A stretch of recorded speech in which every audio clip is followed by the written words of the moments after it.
Hey guys, and welcome back. Today we're going to take another look at a GameCube, but this isn't any GameCube. This is a very special one. This is a Resident Evil themed GameCube made by my buddy Pucho Magic. If you guys want to check him out, I'm going to leave a link to his Instagram in the description below. He posts all kinds of custom projects that he's been working on, and he's come to me and asked me to take his Resident Evil GameCube to the next level. So let's see what we can do to this console to make it even more badass than it already is.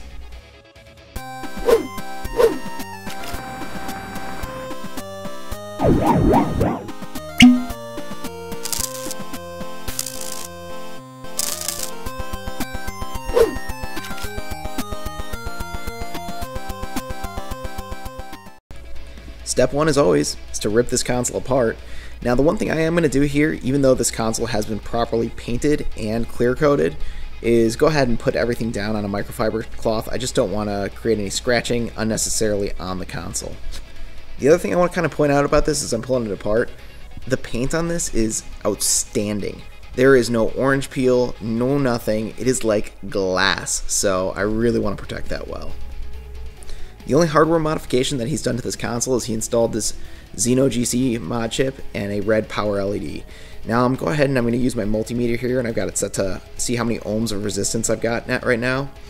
And while you can't quite see it because of the glare, it's set to about 500 ohms, and that's a little bit high. I mean, realistically, I'd like this to be somewhere in the neighborhood of between 150 and 80 ohms, just depending on how old the laser is. You'd obviously have to go higher or lower.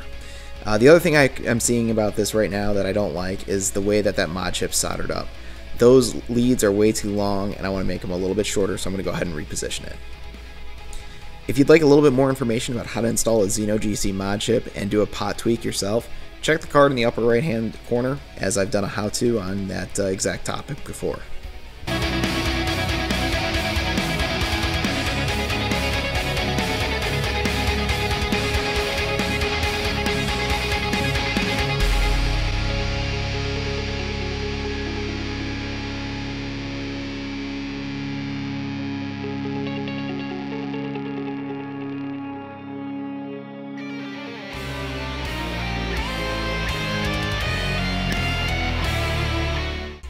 Alright, we got a pot tweak done, and we've got the mod chip relocated, and the lead's a little bit shorter on that.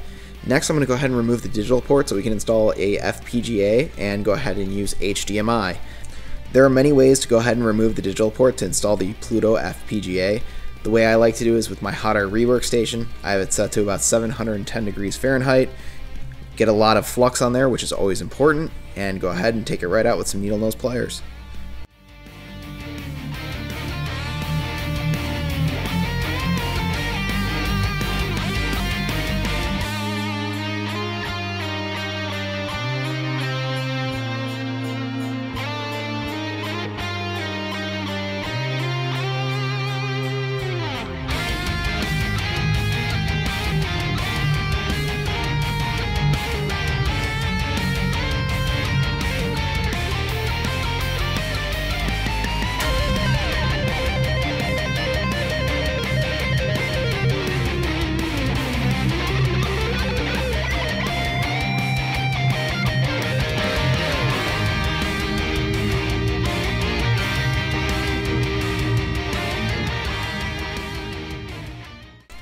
Okay, digital ports all removed. Went ahead and tinned up all my vias. Now I'm going to go ahead and start soldering on all the wires. Good news is it's not very hard to do. Bad news is if you're trying to do this yourself, whenever you hit any of the ground planes on this, it takes a lot of heat. So just be forewarned, what I'm currently showing you is no ground planes, but if you do, I like to heat it from the back of the board and then stick the wire through. But anyway, let's get these wires all montaged in real quick here and get ready to install the FPGA.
So last step to go ahead and get the FPGA all up and running the way we want it to is to wire it up to the controller port 1. This will allow us to bring up the on-screen display with a simple button press.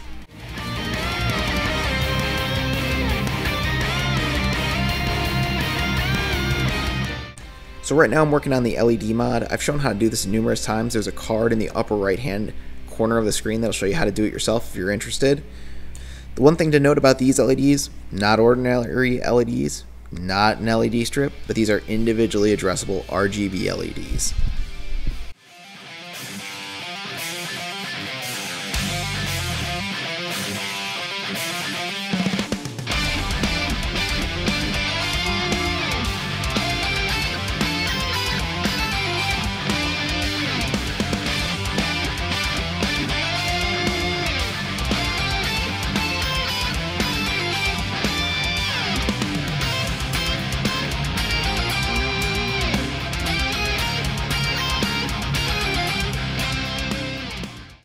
So at this point, the actual console itself is pretty money. Now let's take a look at this controller, because I think there's some things we can do here as well. You know, I was trying to figure out what exactly I would do to this controller to really take it to the next level, and the thing that I saw was the actual cable itself. I found this Paracord. It's a mix of red, white, and black, and matches this theme just like absolutely perfectly. So let's rip off the old cable and put this Paracord on.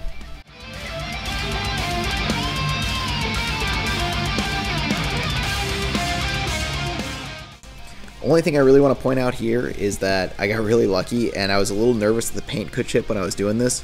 Fortunately, paint stayed on there really well. I have my hot air rework station set to 230 degrees Fahrenheit to do this, and if you go any hotter than that, you will melt the plastic. One thing I forgot to mention earlier is if you want to do this yourself, there's a card in the upper right hand corner that shows the process to do all this controller modding. The most tedious part though is sleeving the cable, so through movie magic, it's done.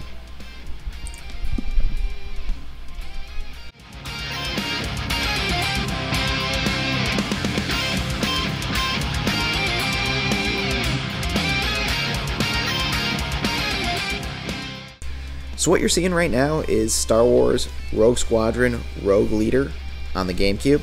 This is an awesome game by Factor 5. But what I really wanted to show off here is the video comparison you get between Composite and HDMI.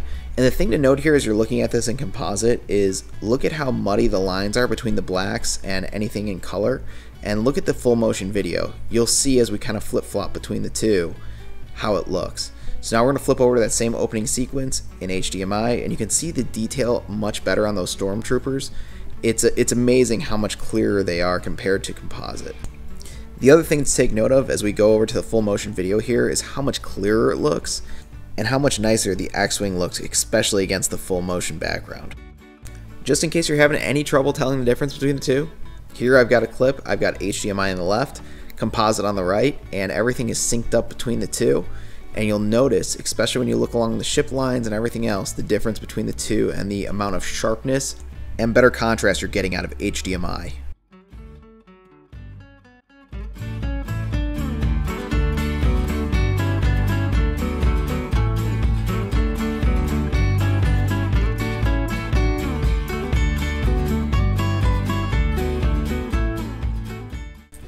Overall, the console turned out absolutely amazing, and I feel like I was able to make some small and minor upgrades to really take this thing to the next level. But you know, there's one thing that seems a little bit off about it. Wait a minute, hang on, I got an idea. I got this. That jewel is terrible. It needs to go.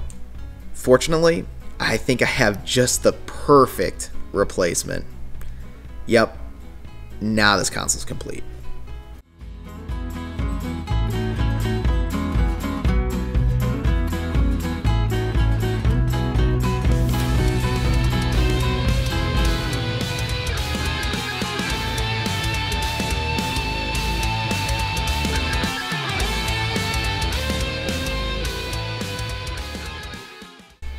I know a bunch of folks have been asking me to do videos on custom painted consoles, and I'll be completely honest, I don't have the skills necessary to do that. But my guy Pucho, he does, and his stuff is absolutely awesome, so please, like I said guys, check him out on Instagram. He posts tons of pictures of his, various projects, whether it be controllers, consoles, etc. on there. So check it out. And with all that being said, guys, I want to thank you very much for watching. If you enjoyed the video, please give me a comment, a like, and a subscribe. And I'll see you guys for the next one here soon.